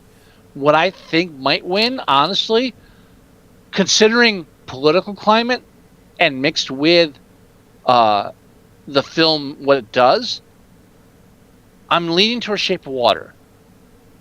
Okay. Now, I would love it if it won Best Picture. Okay, let's put it this way. Last year, what won Best Picture? Midnight. It was Moonlight. Moonlight. Yeah. That's the same thing. Yeah, Moonlight won Best Picture. But La La Land won for about 2 minutes. Yeah, right. And by the way, in case I hadn't mentioned before, fuck La La Land. Yeah. I think the Oscars kind of shift back and forth each year. Okay. And last year was a very serious film. It dealt with homosexuality, with urban issues. It was like all across the urban means black, by the way, for the white people listening. A lot of different areas. Great film, deserved the win. I'm no knocking it. I feel like the shift is going to happen this year, where I think we need a bit of where last year people thought La La Land might win because we need fanciful, but we didn't. I think this year it might actually go that way towards that kind of adult fairy tale kind of thing. And I really think Shape of Water had what La La Land didn't, which was more talent and chemistry, and not just relying on, oh, this is like when we used to have musical numbers. Yeah. So okay. So 3 billboards is what you would like. Shape of Water is what you think they're going to pick. I don't know 100%, but I'm leaning towards that because I just feel like it fills a lot of categories up, and it was very well done, and it won me over because I wasn't really interested in it.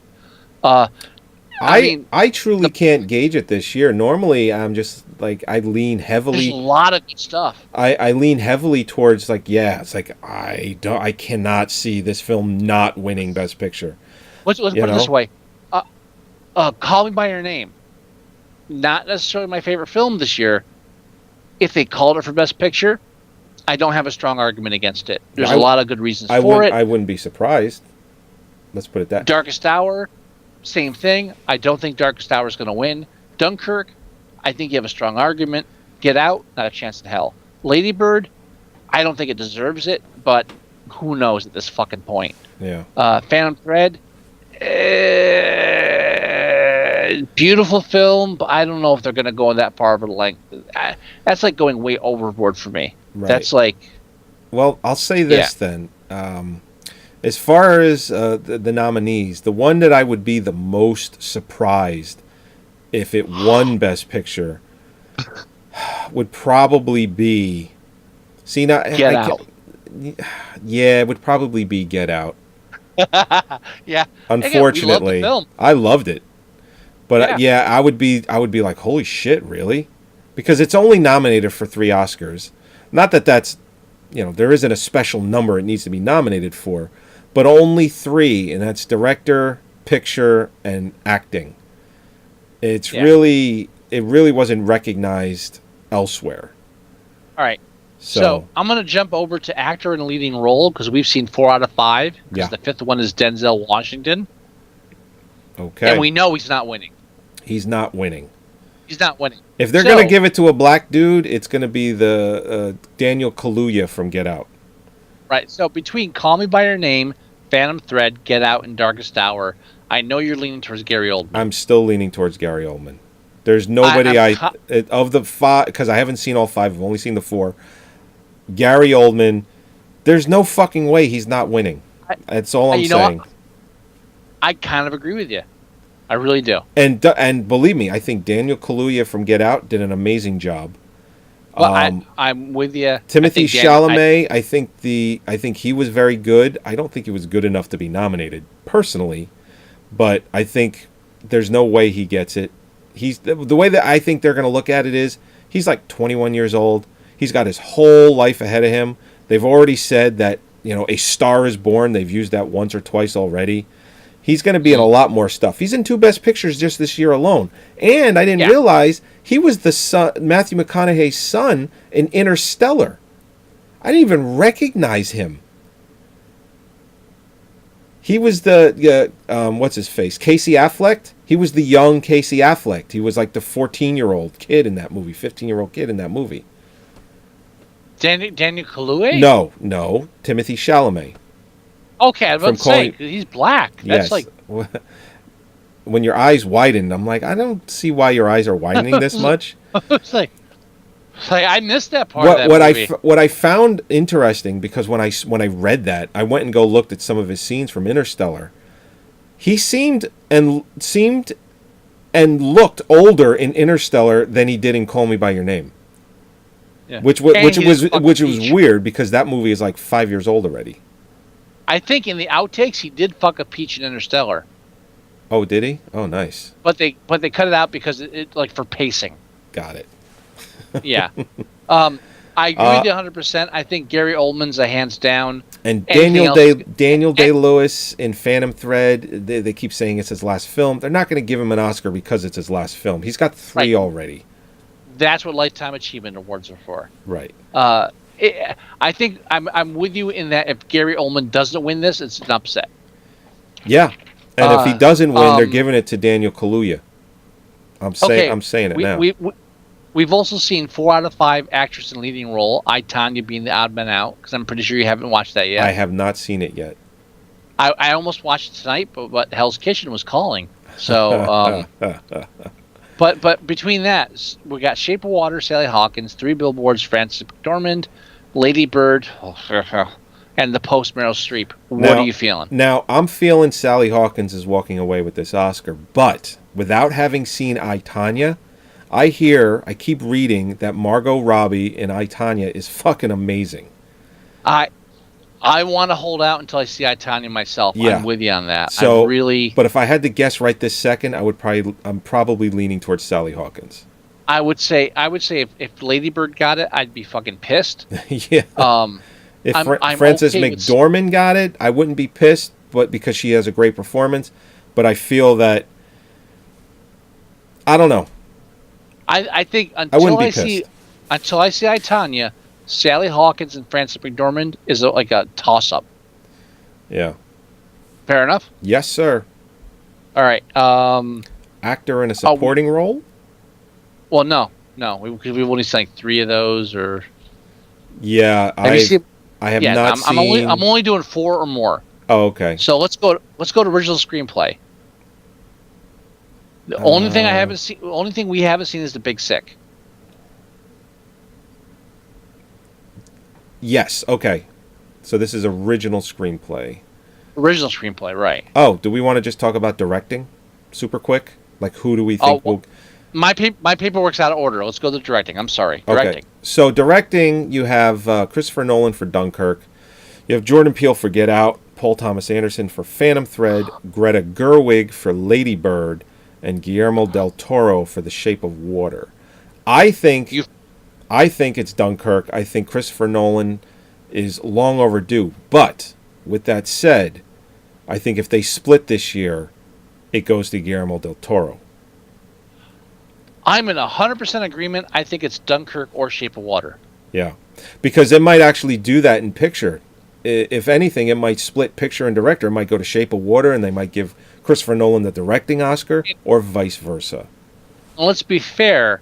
One of the reasons they upped the Best Pictures from nominations from 5 to 10 is to increase the chance of a split, because it got to be a fucking joke.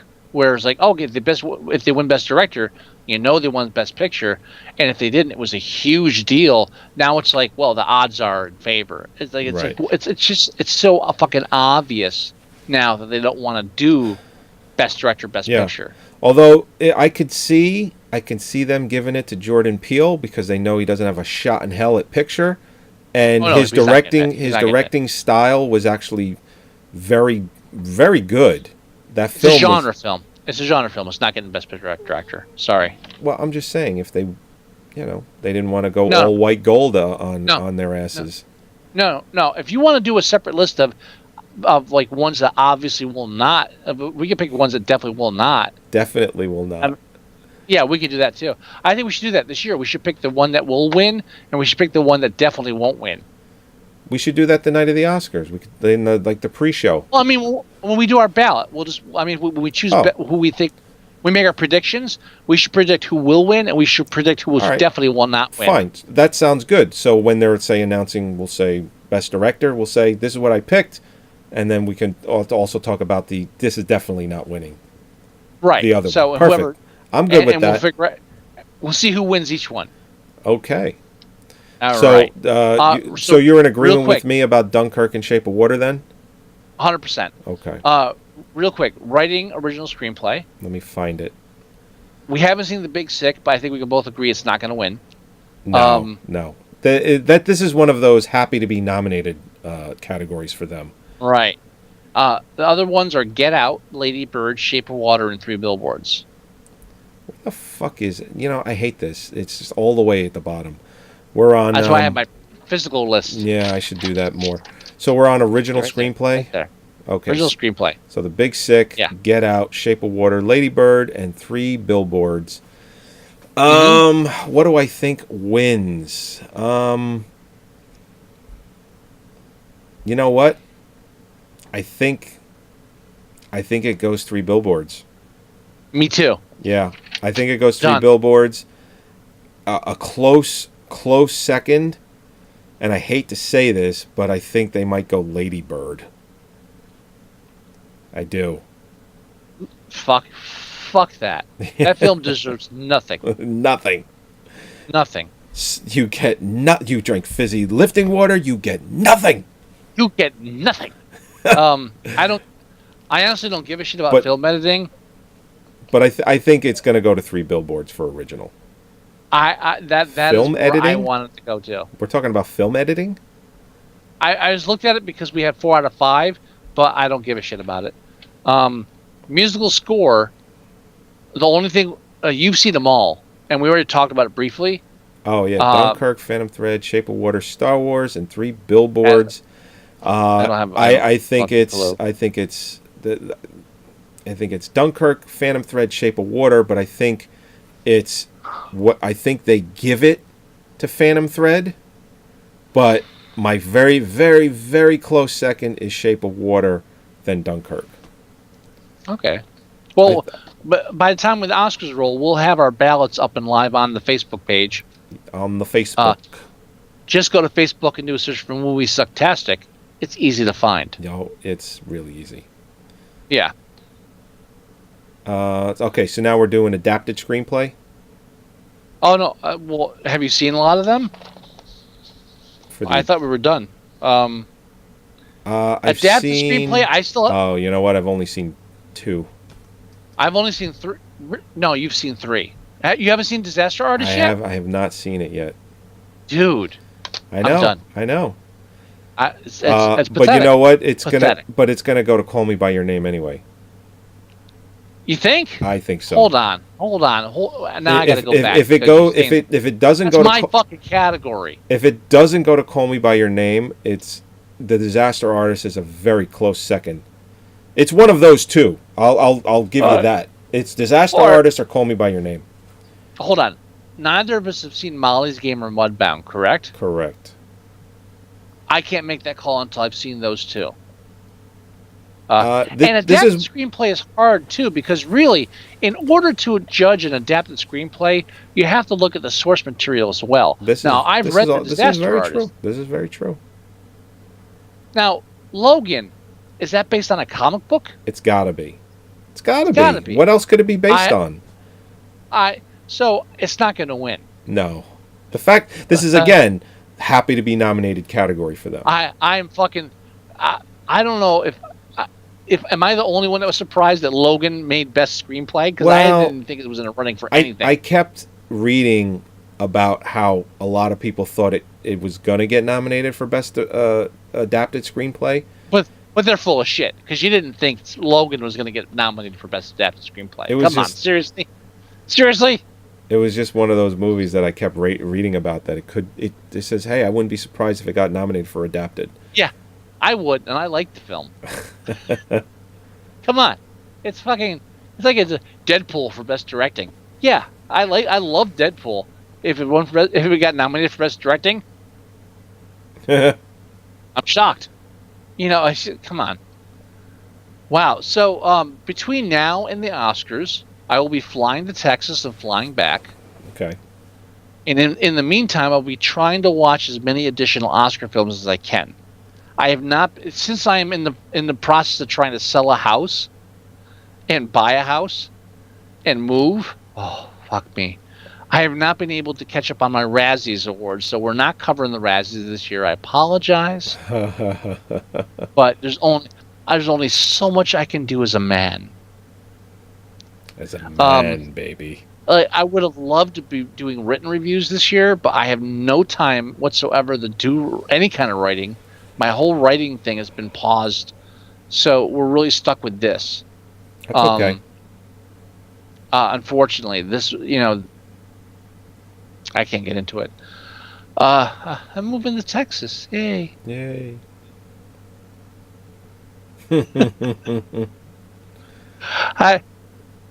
Whatever. But so anyway, between now and Oscar show, this is the last show until the Oscars on Sunday night, March 4th. Yes, we're going to take a slight hiatus, and you know what? We're, as far as episodes go for the new year, we're like 4 ahead. Really? Even with taking next week off, We're like 4 ahead. We always catch up with the Oscars. We always Yeah. catch up with the Oscars. I mean, out of a 52 possible episodes in a year, and I think we're like only 8 weeks into the new year, we've already created like 15 episodes, something like that. That's because we're awesome. Yeah. Yeah, unlike Peter Ferguson, who's a dick.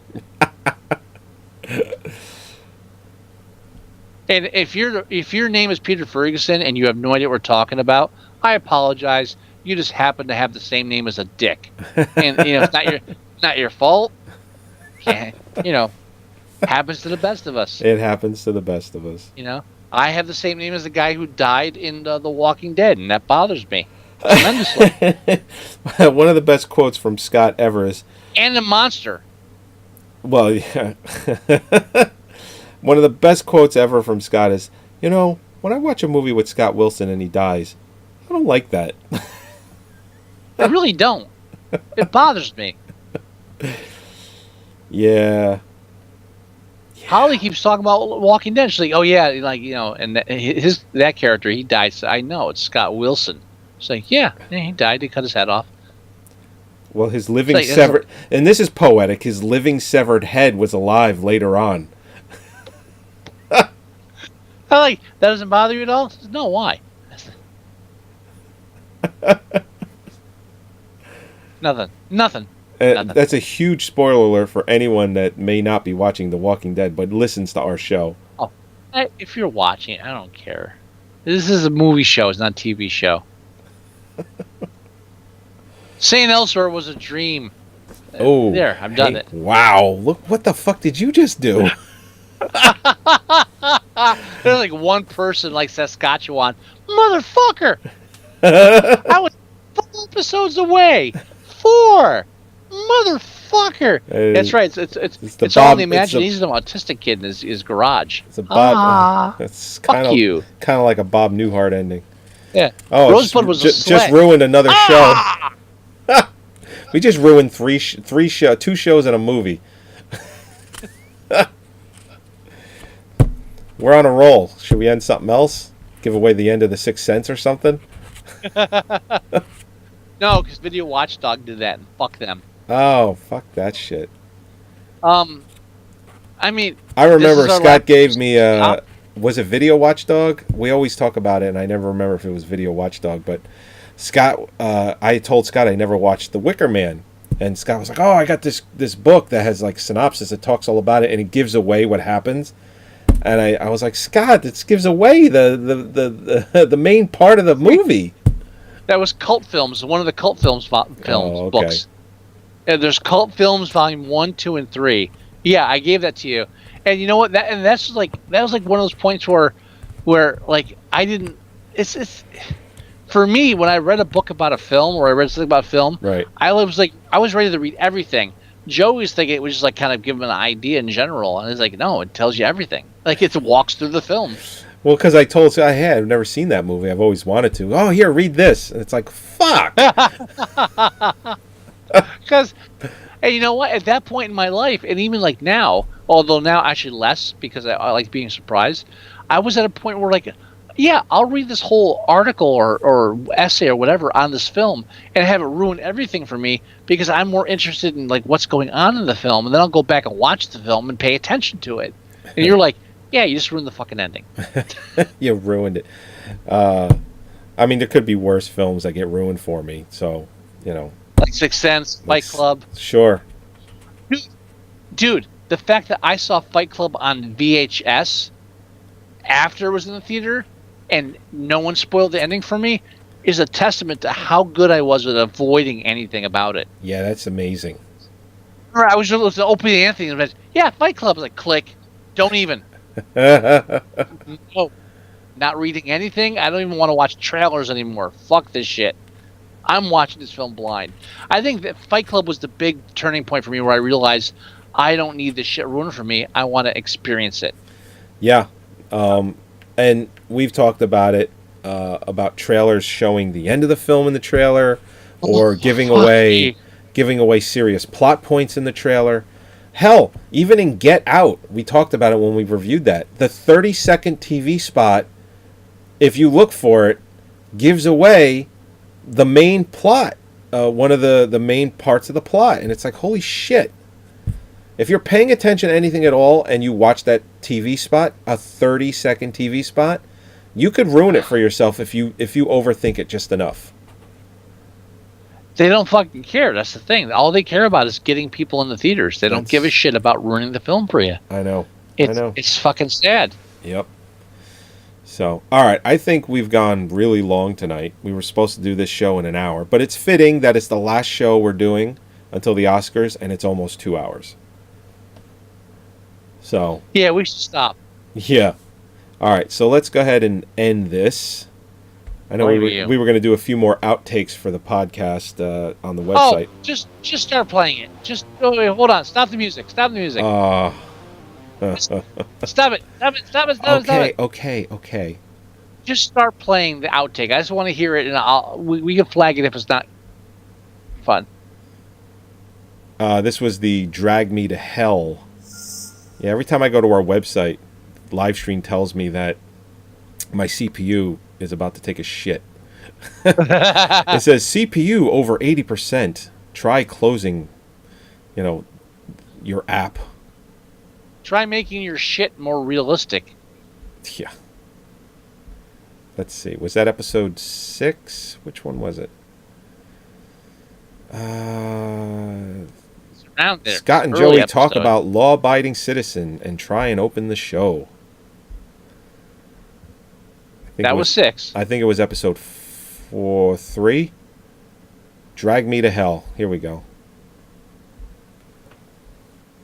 You're listening to Moviesucktastic. Wow, this clip is so long, I put the opening to the show to it. That's weird. You should fast forward past that. I have comments that might give away some things that people might want to see. Wow, listen to how bad the audio is for this. Yeah. Oh my God. Have an alternate ending. Like, the fight scene. Obviously we don't give away endings of movies. You turn that up at all? I am. Really I'm not gonna promise that 100%, but we'll try not to.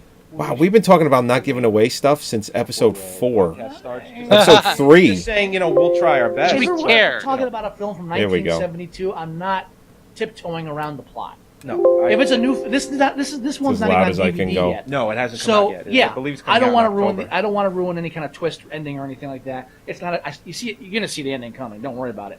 But I don't want to ruin anything. You're right. So in this case, we're not. I'm saying I don't want to say now that we're never gonna see the ending of the film. Because, no. Because but we're gonna, if we're talking about Casablanca, guys, like he stays and sends the girl at the end. Rosebud's a sled. Right? Do some. You've been doing Rosebud's a sled for 267 episodes. Right, exactly. And but you're right. We're not going to give away. We're not going to give away the ending. Because I have a really funny alternate ending here that I can't say because it'll give away the ending. No. We'll talk about that after the broadcast. I can say that it involves John Hodgman, the guy that plays PC from the Mac commercials. Oh, really? Yeah. That's all I'll say. Okay. I think he should have been the cursed demon that keeps trying for the girl because the girl's Justin Long's girlfriend. Trying to get her by PC. Yeah. So yeah. It would have been that's good. Take I that, like that. Macintosh. Okay. But now I will say though, I got a rant going here. All right. Let's hear it. Everybody settle down. Uh-oh. Scott Okay. rant. Here comes. I got a serious question. Let's do it. What the fuck is Sam Raimi's problem with fat kids? Fat kids. Oh, yeah. 'Cause, Explain. Now, she was supposedly a fat kid growing up. I will give you here. I'm closing my notes. Maybe he was one when he was a kid. Who knows? I will get. No, he wasn't. No? I can tell you why. Okay. Because the only person that sees fat kids like this are people that weren't fat when they were a kid. Do me a favor. My notes are closed. Okay. Tell me what the relevance was. What, that she was... That she was a chubby child. Tell me what the relevance was to that film. There was none. Thank you. So why the fuck are there 4 references in this film, and I've got them being listed? Fat, living on a First farm, of all, and wrestling pigs. First of all, nothing. Now, as somebody who was a fat child and who is still kind of heavy now, back and forth. There's more to love. That's right. That's right, and more to kick your ass too. Thank you very much. Nothing thrills me more than having a scene where we kind of hint. We just hint that she might have a problem with her weight or eating. by having her stop and looking longingly in a pastry shop window. I want to take Sam Raimi's head and push it through that window. She's just, I've never done that, by the way. Not to defend him, but I think he's just trying to show that she doesn't want to be that person anymore. No, and she's trying to why? be. Well, because she's trying to be Because- this bank teller. Because approval of the rich kids' parents, things of that Right, nature. because according to Sam, all fat kids apparently grow up to be insecure, skinny people who sell out old ladies to feel important, are desperate to be accepted by everyone they come into, and hate their childhoods because they were fat. So so he's basically saying, obviously she's insecure to herself and willing to do harm to others just to fit in. She was a fat kid. Fuck you, Sam. All right, and it's such a minor plot thing because they show her looking longingly in the bakery. Oh, look at the rose. All right, hold on, I'm going to stop it here. All right, and then but my request is, can we start like releasing these outtakes on YouTube? It's just like little pieces and call them like episode outtakes.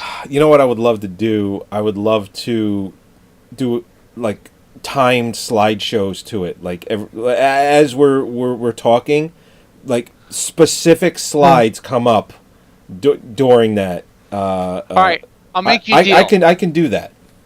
No, but I'll make you a deal. I'll get the slides for these outtakes if you'll put them together and release them on YouTube. Absolutely. All right, yeah. So you'll have to send me a copy of that audio. I'll get the slides for that audio, and we'll be golden. And we'll start doing that. We'll start doing our outtakes. You want me to send you all these days the we don't outtakes? have outtakes. Everything's in the show, but these are older outtakes. So Yeah. we'll do some of those out there. These are classics. Do you want me to just send you every outtake we have? There's only about 10 of them. Yeah, do it. Definitely. And they're all not very long. Some of them you might listen to and be like, yeah, this isn't slideshow worthy. But there are a couple that are like a minute, 2 minutes long. This one is 8 minutes. This is like almost its own thing. I don't know why it never this made one's it. definitely going. I don't know why it didn't make it into the show. You know what? Because we didn't start the show. I just launched right into it. Scott and Joey try to end episode 4, and Scott insults albinos. Oh, I gotta hear that. How long is that? It's 51 seconds. Play it right now, and Okay. then we'll end the show.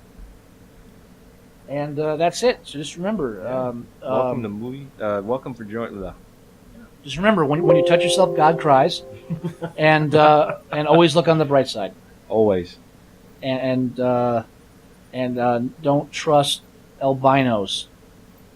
I don't know why. That's a good one. I like that. I don't have a reason for it though. I don't know any albinos, so that's about the closest thing we have. now Jackson Whites. And now I pissed off albinos, so that's really not fair. Yeah, there's not many of them.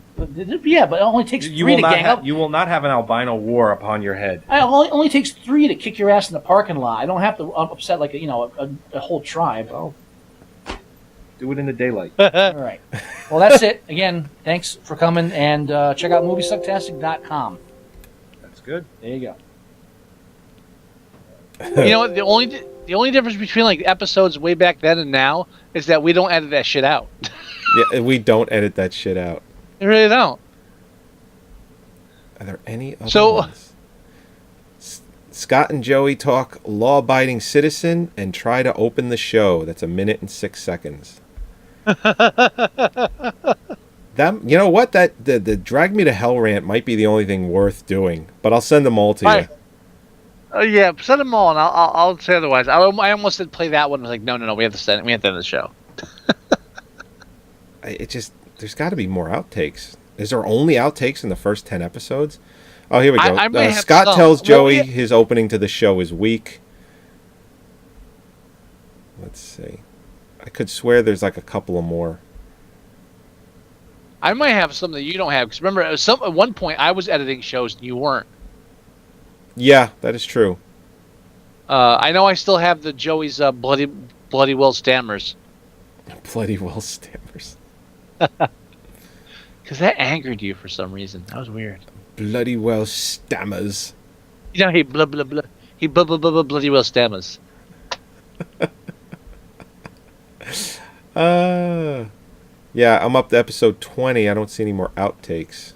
Might be a couple of more in there.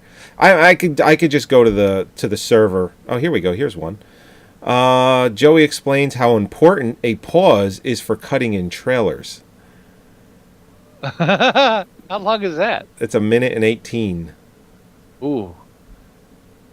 How important a pause is in trailers? How important a pause is so that I can cut. This is when we used to do the show, we used to do a pause. Like we say, and we watched, I don't know, we'll say we watched Law Abiding Citizen, and then there's a slight pause, and then that's a spot where I can insert a trailer, and it's seamless.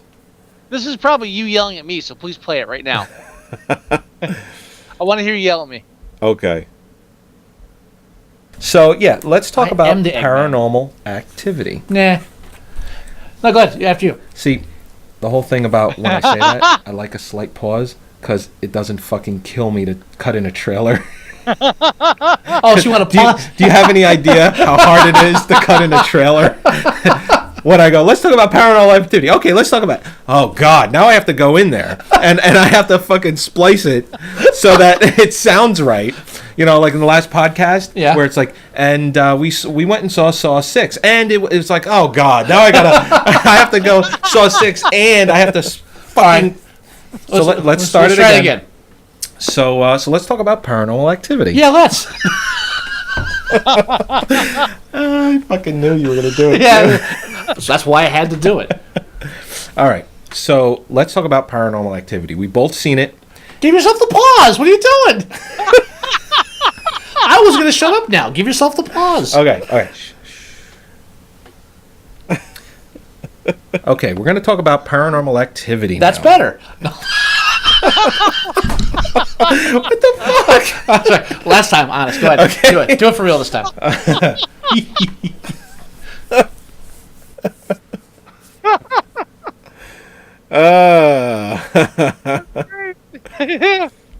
We have such fun. I know. The episode we were listening to, it's the same episode with the romper room. Yeah. At the end of it, I was talking about the I launched into the dangerous toys at the end. Oh. Like the Christmas toys, and it was about it was the portable trampoline. Oh, and like yeah. And Power Rangers like Mega Death sword gun, whatever. It's like listening to it, I was crying. It was so fucking beautiful. We have so much fun, and you know what? And this is why Peter Ferguson can suck my cock. Is because the only reason we do this is because it's so much fucking fun. It really is. Because why else does anybody do like talk about films and watch films and like talk? You know, like, hey, have you seen this? And oh, what about that? It's because it's fun. It's entertaining. It's all about just enjoying yourselves. And if you're not enjoying yourself, just kill yourself. And I mean that for Peter Ferguson, not towards like if you're a teenager and you're having trouble in high school. In that case, fuck high school. It's not going to matter in your life. Move on beyond that and just enjoy everything else that happens after that because it's a fucking joke. But I mean, seriously, how upset you're gonna get? You're gonna fucking shit a brick sideways and get all bent out of shape and like get angry because I didn't like Avatar. What's the fucking point? This is about us enjoying, whether we love a film or hate a film, we enjoy talking about it, and that's all that Moviesucktastic has ever been about and ever will be. So yeah, when we have outtakes like this, cheaper for Scott to drown 2 random kids than have a pool. Well, I said that last week. Yeah, please go ahead. Play that. What? I think, and without listening to this, I think I said when you said it, I go, "You sure? Do you want to talk about this?" I go, "I think I'm gonna edit. I think I'm gonna edit this out of the show," and I think that's what's in this outtake, if I remember correctly. Drowning children aren't funny. What are you doing? Drowning children are hilarious, especially when they're not. I'm so cutting that. You can't cut that out. Drowning children are hilarious. I've said because people have. I have a huge backyard. And I had someone recommend say you should get a pool. There's a children's playground literally behind my house. If I get a pool, insurance-wise, it'd be cheaper for me just to go and drown 2 random kids out of my out of the playground than to actually put a pool in. Just get it done with now. It'll save me a few $1,000s, and I'll still get in the papers either way. Oh my God. You know? Yeah, drowning children are funny. Anyway. But I'm not gonna bring my kids swimming here. But what did that? Yeah, you're not.